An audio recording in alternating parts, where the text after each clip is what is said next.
I want to talk just a little bit about John Dean, and he is as I said, I think I was calling him the expert obstructor, but it's really important to understand what John Dean is all about. It's really interesting to think about it. John Dean was from the Watergate era, and he was one who was working for Nixon, and what he did, he was charged with obstruction of justice, the same charge, or the same kind of charge, that the Democrats are talking potentially about making against President Trump.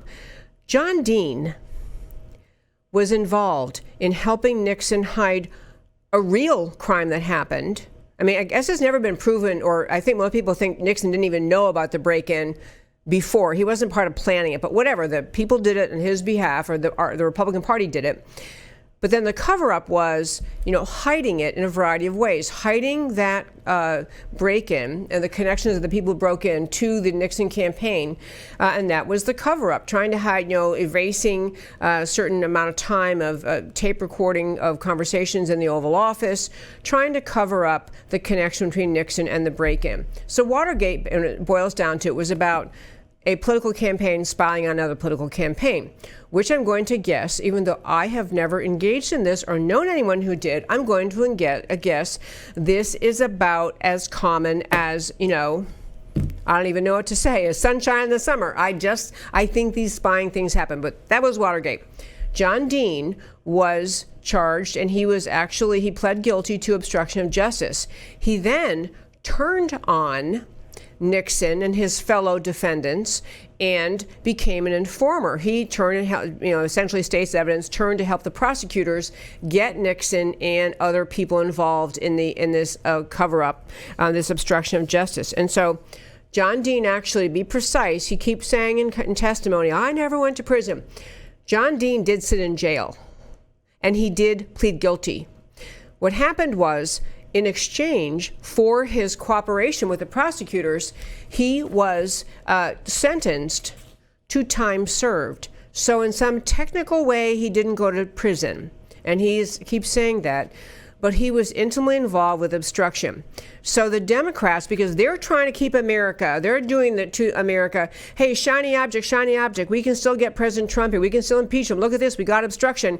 So they bring in someone who was convicted of obstruction of justice in the Nixon era to come into Congress and draw parallels between the Nixon era obstruction and the potential charge of obstruction against President Trump or others affiliated with him arising out of the non-existent Trump-Russia collusion.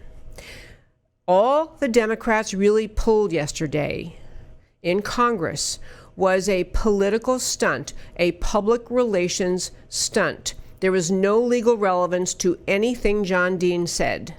There is no factual. In fact, John Dean got to Congress yesterday, and among the first things he had to say is, I'm not here as a fact witness. He acknowledged he has no idea about any of the facts laid forth in the Mueller report. He has no personal knowledge about whatever went on inside the FBI and the spying on Trump. He admits he has no underlying knowledge of the facts of any kind related to this whole Trump-Russia collusion, or to what the Mueller report says, or whether the Mueller report misrepresents things. He has no idea. He's just a famous name.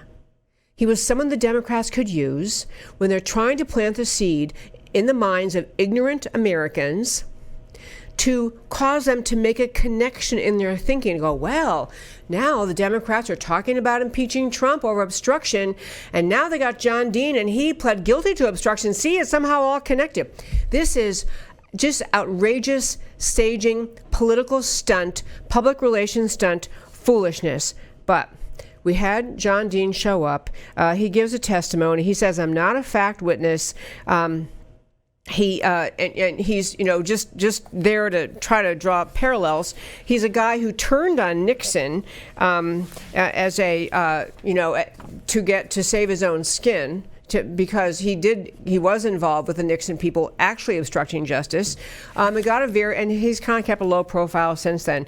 But at the end of the day, this was in front of Jerome Nadler's committee, and I ran out of time today to do this, but maybe I'll save it for another day. But there was a great little soliloquy by Jim Jordan in his questioning. You know, when the people in Congress, they go to ask questions, they're really just kind of making a speech. But basically, he was pointing out how much John Dean hates President Trump. And I'm going to summarize Jim Jordan's questions. It was basically like, Jim Jordan, did you really say that this whole Russia-Trump thing was, Trump had to do it to win, and that Trump has accomplished nothing. He's a do-nothing POTUS, President of the United States. He's accomplished nothing. To which John Dean's going, yeah, I said that. And Jim Jordan just ran through all these things Trump has accomplished. None of that counted to you. None of this, fabulous economy, and move the American embassy in Israel to Jerusalem, and we have all the things Trump has accomplished. But he really just made the point that John Dean is a low-level political hack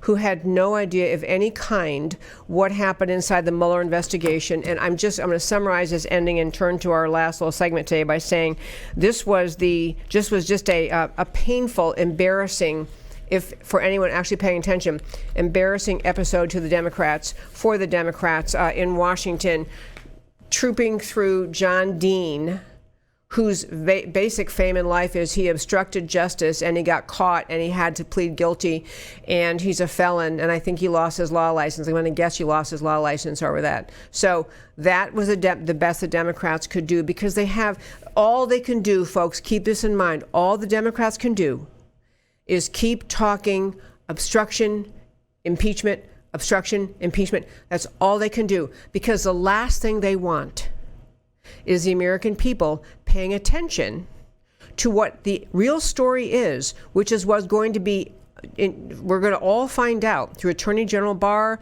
as well as Attorney General John Durham's investigation of what happened inside the FBI, what was the predicate for this entire hoax, because that, my friends, is making the Democrats quake in their boots.